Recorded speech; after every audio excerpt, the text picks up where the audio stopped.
What's going on, everybody? Welcome back to 100% Mags. As you can see to my side, I have Harry Scarfy from Spurs Talk. Before we get into, of course, the content of this video today, which is, of course, to preview the upcoming game against Tottenham down at their ground.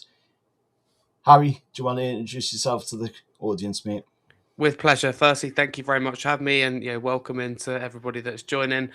Please get behind Carl. Excellent content and a great channel. But I'm Harry Scarf, a football content creator and YouTuber. I also have my own channel under my name, Harry Scarf. Has a Tottenham podcast included, as Carl mentioned there, the Scarfy Spurs Talk podcast. And I was very, very lucky and very privileged to be win an award last year, which meant Britain's best young football content creator, which is absolutely incredible, unthinkable, and that's thanks to amazing people. And I love coming on channels like this. So thank you for having me. Big game on Tuesday. Both teams not in the place where they'd want to be, but still should be a good one. Yeah. Congratulations, mate, as well on winning that award. That was absolutely fantastic. There was some massive talent, massive content creators in there, and to win such a award like that is just absolutely amazing. So well done on that, mate. From my channel to yours, that was absolutely amazing and well deserved for the work that you do as well. Not only just talking about Spurs, as you've mentioned, talking about people with special abilities, people that have got handicapped abilities and all that as well. So you do a lot for a lot of people, not just, of course, Spurs fans. So really great to see people like that advocating for them kinds of people out there. As we go into this preview, of course, as you just mentioned there, we'll play this game on Tuesday night down at the Tottenham Hotspur Stadium, and it is going to be an interesting one. Both teams not doing so great at the moment. Of course, ourselves just getting kicked out of the Carabao Cup in the semi-final. I've got to say, though, I am pretty happy with how far we got through, especially with the amount of games that we were playing. We were still in all competitions at that point as well. So really, really happy, it's how far we've managed to go through again. But it was always going to be a tough test going into that one, against Man City, down at the Etihad, 2-0 down. Just before we go into, of course, this preview, what was your thoughts on, how Newcastle approached the Cup this year? Bold, but I think Eddie Howe was left with little choice because, going there in a tricky situation, for me, the first leg killed you. I don't think, many of you would have expected, to go behind by 2, let's just say, going into the second leg. I did back you at home to at least get a draw. It doesn't happen sometimes. I don't think you're at it. City very good, very clinical, and that second goal at the end was such a killer, and it felt it at the time, and it is even more so looking back. And you've got to remember the night before, Liam Rossina, Chelsea manager, was criticised for not having a go. So, and sometimes you do listen to the media pressure. Not saying Eddie Howe has, but I think, of course, that would have only influenced or strengthened his position. They have to go for it, and the logic behind it makes sense because Tottenham, the game before went man to man against Man City, and it worked superbly, especially in that second half. It didn't work initially, absolutely, but when we changed the formation to a back 4, it worked. So for me, I think the formation didn't go with the setup. That didn't work. And I also think the idea of having someone, for example, to follow Reinders makes so much sense, but I don't think it should have been Botman, for example. So I think Eddie Howe had the idea, but it wasn't quite executed to perfection. But at the same time, if I'm being honest with you, I know this is difficult when you've lost 5-1 overall and then on the night 3-1. It's very difficult to say what I'm about to say. But what I will say is I think it could have gone another way, in particular in the second leg, because the first goal, that's just incredibly lucky. Deflection. On another day, that doesn't go in. On another day, Wissa, for me, gets at least 1, if not 2. Also, Alanga would have scored another. There was so many. For me, based on what I saw, could have easily and should have scored at least 2, if not 3 goals, or more than that. I'd say 2 or 3 would be fair. And again, look at Trippier. Nearly keeps it out. On another day, he does a lot better. So avoidable goals, and he should have scored. So for me, when I looked at that game, I thought it was probably a draw would have been fair. Of course, not enough to send you through overall, but 5-1 isn't fair overall. But it's the way it is. You didn't do as bad as 5-1 suggests, if that makes sense. Yeah, I fully agree with your assessment on it there, mate. I mean, there was chances we could have scored in the game. You could see that there was loads of, balls getting into the box. There was just not many people, getting in there on the end of them. They were always just like scraping just a couple of inches wide or all that sort of stuff. But yeah, it would have been nice, just to get a decent result, even if it hadn't have been, a result to see we'll go through into the final. But it is what it is. We'll move on from that. Hopefully, we'll learn from that as well. But we're coming into this game against you guys down at the Tottenham Hotspur Stadium on the back of a defeat to Brentford. Of course, your manager's old kicking ground. And it's a little bit sore, it's a little bit raw still. Of course, after that game last night at St James's Park, I don't think we should have been coming away on the end of that one with a defeat, to be honest, but we didn't look all that great. The referee wasn't, the best neither. And it just seems to be one of those things, this season seems that Brentford just seems to have our number. And that's usually the way it is, but going into this game on Tuesday, we're looking at, of course, a 7:30 kickoff down at the Tottenham Hotspur Stadium. And, of course, on the Newcastle side of things going into it, we're looking at news of Tino Livramento, Fabian Shaw, Joel Linton all out. As of now, of course, we'll have to wait and see what the news is on Joel Linton. Maybe he might be fit, who knows. But as for Tino and Fabs, they're definitely out there, going to be out for some time, March and April, I believe it was, for them too. In news on the availability of Anthony Gordon, still yet to find that out as well, but we will when Eddie does do his press conference ahead of the match.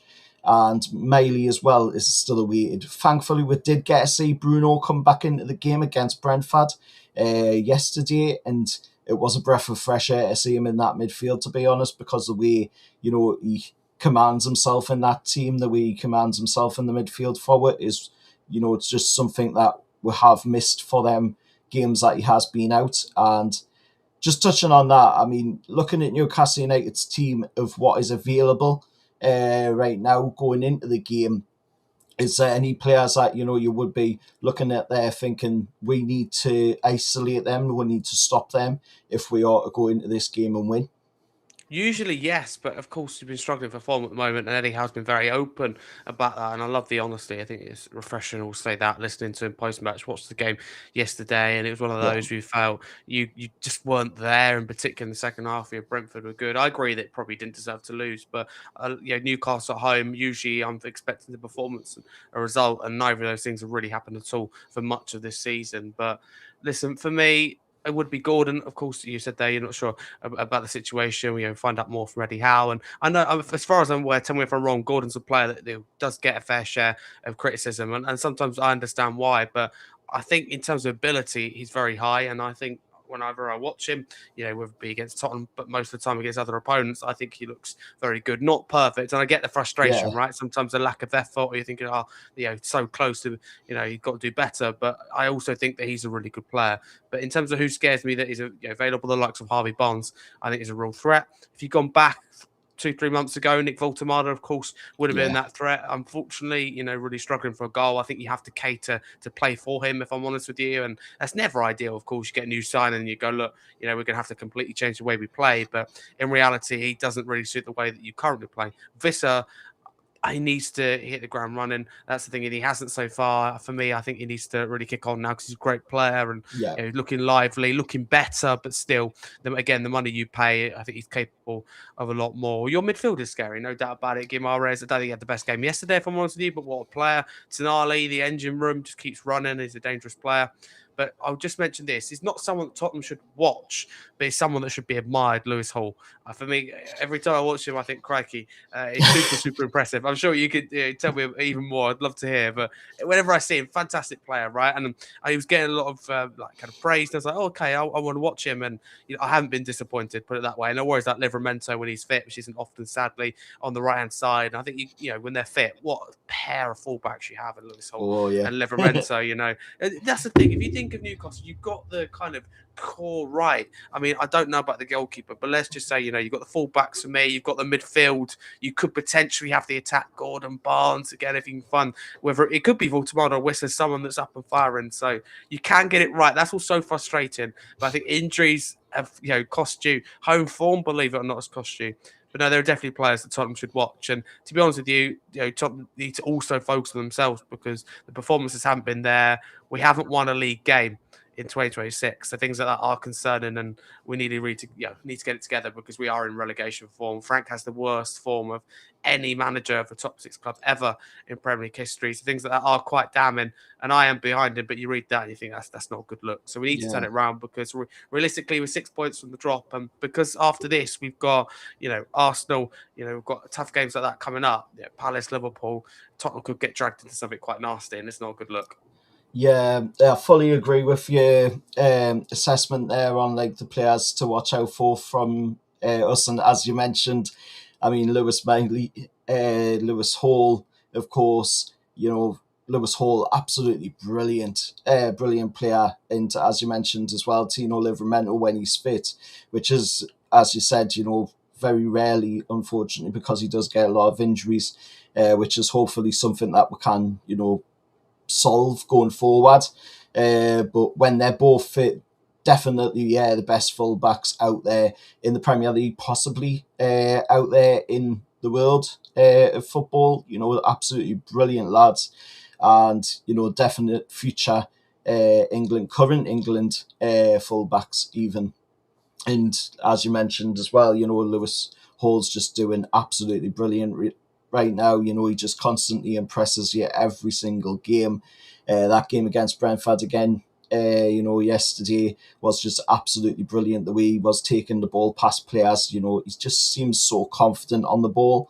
And the age that he's at, that is really commendable because he's got to go forward now and progress with his career, and we're seeing a lot of really good talent coming through at Newcastle right now with the youngsters. Yes, we're not seeing a lot of them get game time, but there is a lot of really good young talent coming through the academy, or what we've brought in from other clubs to academy, and hopefully we get to see a little bit of that from Eddie. Hopefully we get to see some of these lads eventually getting their chance to play in the team. Obviously we've seen the likes of Miley, we've seen the likes of Hall in there. But hopefully we'll get to see some of these other ones like Anthony Munda, Leo Shahar, these kinds of players, because they're really, really good players. And we're seeing them on the bench, but we're not getting to see them come on the field. And as you mentioned as well, Eddie coming out after the game yesterday and pretty much saying the buck stops at him. The blame is at his door. And that is, again, really respectable from Eddie. He doesn't, have to do that, but that is the kind of guy that Eddie is. And I wouldn't, switch Eddie for any other manager when you're seeing him do that, especially when you see other managers coming out, and blaming a player not playing right or the fitness, injuries, loads of different excuses, instead of just, saying that it is their fault that things aren't going right. And to see Eddie do that, shows just what kind of guy Eddie is as well. Looking at your team going into this game, obviously you're going to be without somebody that I absolutely hate. So I am happy to see that he is not going to be available for that one, and that is, of course, Christian Romero. Your thoughts, of course, on that one, mate, coming into this game? I mean, his red card against Man United on Saturday, and then, of course, your thoughts on some of the players that won't be available as well.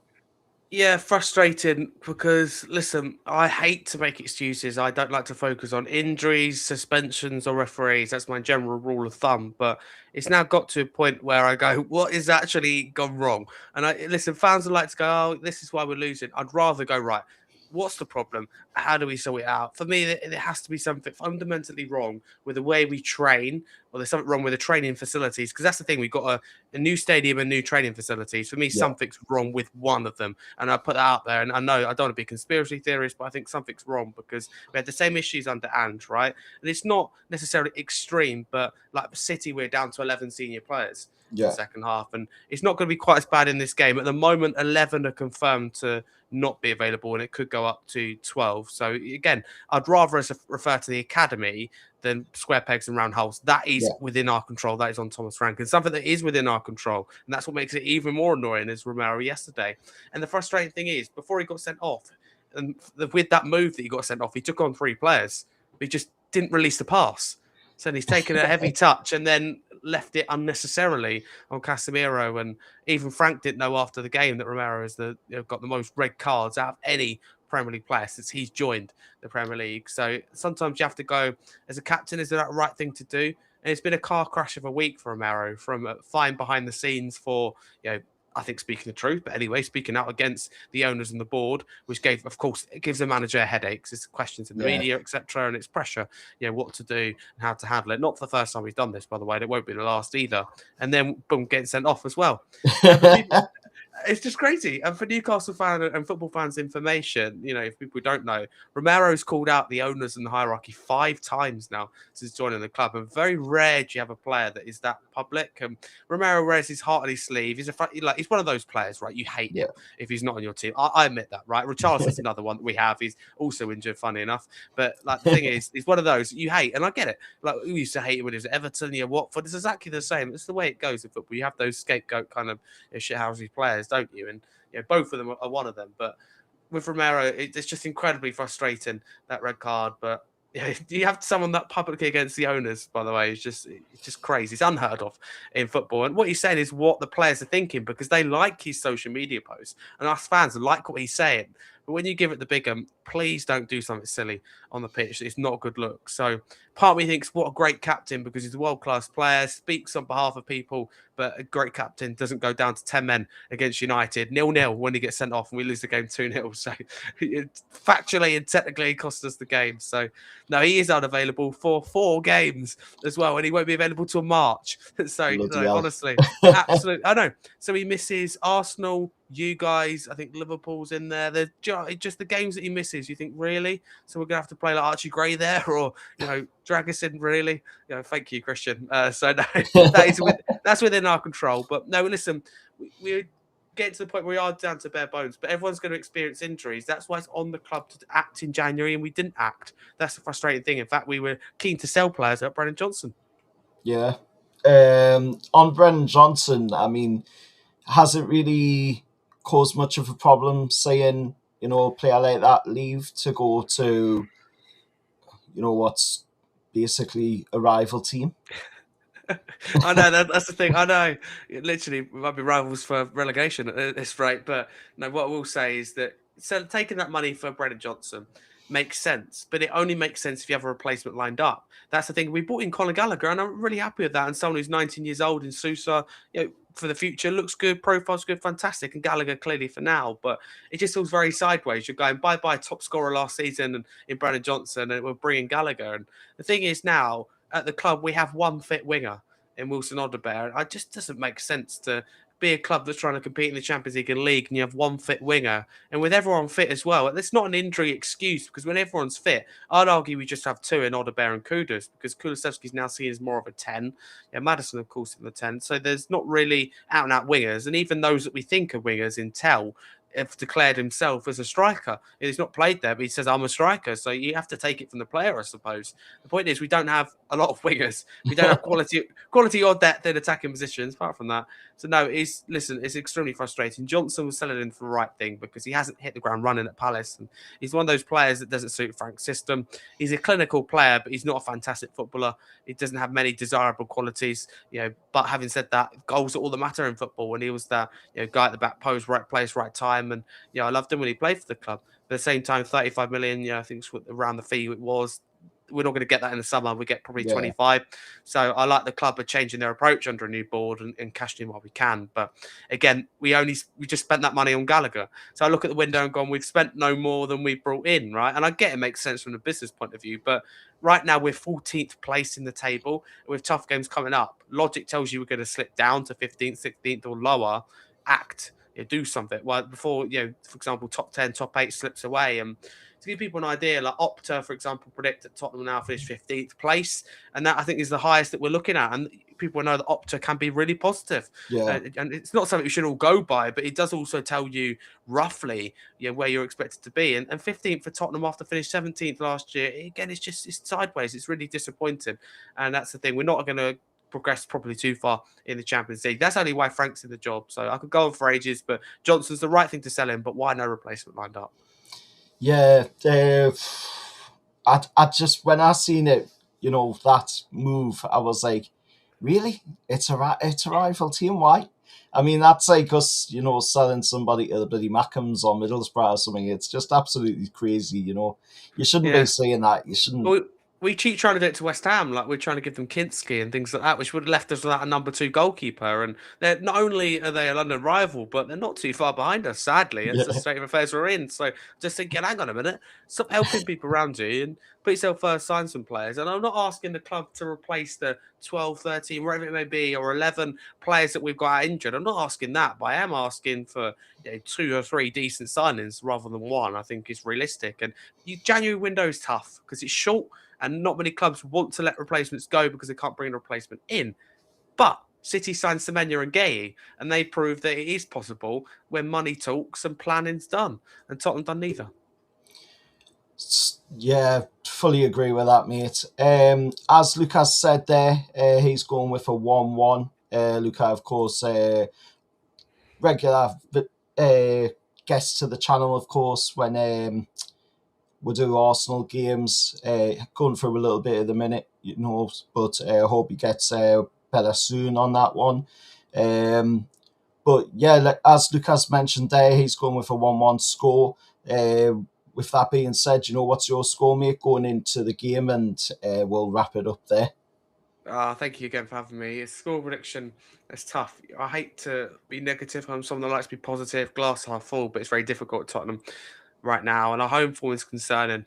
I think 2 teams are struggling. It has a draw written all over it, so I'm going to go with 2-2, which wouldn't be disastrous, but it's, again, one of those games you get them where a draw doesn't really help either. Of course, you being the away side maybe suits a little bit more, but both teams for the ambition, it has to be 3 points. And of course, only one team, as you will know, can get 3 points. So often you get games like this. It was City as well, City and Tottenham. Both teams need to win. Of course, it's always the way that neither do. So yeah, I reckon 2-2 in this one. You reckon 2-2? I think it's going to be a tough game as well. Just the way we've been playing away from home, it hasn't looked all that great for us this season. We seem to be having a bit of a problem. Hopefully, Eddie coming out after that match yesterday, hopefully gets to switch things around. Might be a little bit too soon after the Brentford game to be able to switch things around completely, but maybe he switches it around a little bit there, and we can maybe go down to the Tottenham Hotspur Stadium, get something decent, be it a draw or a win. But I will go and back the lads. I think we're going to get a win. I don't think it's going to be a very big one, though. I think maybe it's something a bit scrappy, something like a 2-1, something like that. So I think I'll go with a 2-1. And just looking at some comments before we wrap up there, and of course then allow you to give a shout out to your channel. Looking at John Clegg's here, Mr. Clegg as always says Newcastle seeking a 2-1 win for the reason that Spurs are missing so many first team players. Paro and Romero missing, huge plus for us. Definitely, John, mate, on that one. So as I said, thanks to Harry for coming on at the channel. Just before we finish off, of course, where do you want to plug your channel, mate, to the viewers? Thank you firstly for having me, and keep up the amazing work. People, please get behind Carl and 100% Mags. No, thank you. And I wish Newcastle, seriously, beyond this, all the best as well for the rest of the season, as well as yourself and the channel. So, Newcastle, a great club, great supporters, and you don't like to see them in the bottom half. I know, a bit rich coming from someone that is also in the bottom half, but you want Newcastle to be up there competing for European places and winning trophies like you have done in the past. For example, the Carabao Cup most recently. So, hopefully, you can get back to that very, very soon, and hopefully, I do believe it can be Eddie Howe that's the manager. But in terms of me and my socials, you can follow me. Hopefully at Harry Scar 22 on all socials for daily football content, Tottenham content included in that, and quite a bit going on. And also, I'm autistic, so I'm an autistic advocate as well as that. So, and today announced that I'm joining a charity as a young ambassador. So, looking forward to that, and we'll be doing public speaking and things like that. So, really excited and to meet like-minded people. In terms of football content as well, I also do have a YouTube channel